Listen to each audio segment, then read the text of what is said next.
There are those who walk through the world alone, not out of rejection, not out of bitterness, but by quiet design. They are often misunderstood, labeled as loners, introverts, or even misfits. Yet in their solitude, there exists a kind of intelligence that crowds rarely cultivate. For the mind to think deeply, it must find space, and for insight to flourish, distraction must be minimal. Solitude is the soil where such intelligence take root. The human brain, much like the body, thrives on nourishment and rest. And for those who have few or no friends, the rest comes not from sleep alone, but from the silence that surrounds them. They are not fractured by the endless chatter of social expectation. They are not pulled into constant performativity. Their attention, their curiosity, and their thoughts remain undisturbed, unfragmented by superficial engagement. Psychologically, intelligence often demands observation, reflection, and pattern recognition. And observation requires distance. Those without friends often watch rather than participate, study rather than emulate, and analyze rather than react. They see the subtleties others overlook, the hesitation behind a smile, the contradiction in a gesture, the faint trace of intention hidden in speech. Social bonds, while comforting, are also distracting. They demand energy, obligation, and compromise.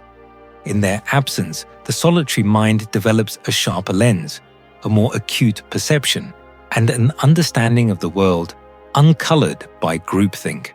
These individuals are not antisocial. They are highly selective. They do not scatter their attention on fleeting connections. They conserve their cognitive and emotional energy for exploration, for ideas, for creation, for understanding. Their world is a library, a laboratory, a quiet universe where thought can unfold without interruption. And from this universe, brilliance often emerges. Loneliness, however, is both companion and teacher. It is a relentless tutor, demanding confrontation with one's own fears, desires, and contradictions. Those without friends learn to speak to themselves in ways others rarely do. They question, they critique, they philosophize. They wrestle with doubts that go unspoken in social spheres and emerge with clarity few others attain. Solitude forces self-reliance, and with self-reliance comes cognitive independence, the ability to form opinions untainted by consensus. Yet intelligence in solitude carries a quiet melancholy.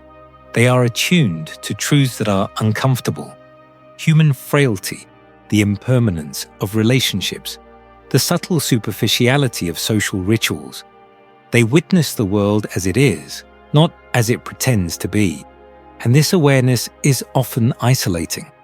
There is a cost to such vision, a sense of separation, a recognition that most will never inhabit the same depth of understanding.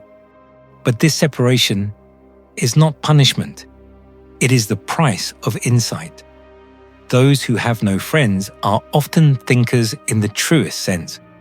They can devote hours to observing, analyzing, and imagining without distraction. They can read between the lines of existence, seeing not only what is, but what might be. They are not lonely by nature. They are focused, not cold, but discerning, not disengaged, but awake. Social bonds are not inherently harmful, but they demand compromise.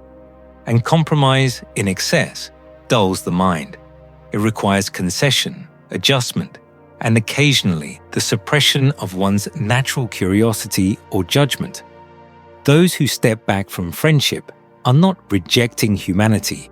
They are reserving themselves, preserving their cognitive and emotional energy for ideas, for reflection, for creation.